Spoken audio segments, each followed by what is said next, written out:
काही वृत्तवाहिनीवर बातम्या प्रसारित झालेल्या आहेत, ज्यामध्ये संभाजीनगर शहरामध्ये ईव्हीएम हॅक करणारा आरोपी मारुती ढाकणे यांना अटक करण्यात आलेली आहे आणि त्या संदर्भात पोलीस विभाग सखोलपणे चौकशी करत आहे।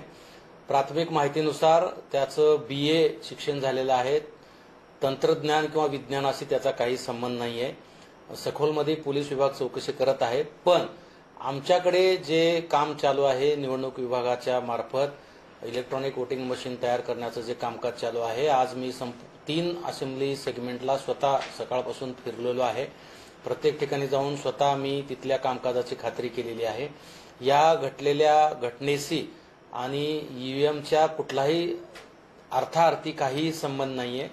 संपूर्ण ईव्हीएम हे अतिशय सुरक्षितपणे उमेदवार किंवा त्यांचे एजंट यांच्या उपस्थितीमध्ये तयार करण्याचं काम सुरू आहे। त्यामुळे कुठल्याही अफवेला कोणी बळी पडू नये। त्या आरोपीला जे अटक झालेली आहे तो अतिशय भामटा असल्याचं प्रथमदर्शनी निदर्शनास आलेलं आहे। त्याच्या त्या कृत्याशी आणि प्रत्यक्ष ईव्हीएमशी कुठलाही अर्थार्थी संबंध नाहीये, सुतराम सुद्धा संबंध नाहीये। त्यामुळे आपण सर्वांनी निश्चिंत राहावं असं जिल्हा निवडणूक अधिकारी म्हणून मी आपल्याला विनम्र आवाहन करतो आहे।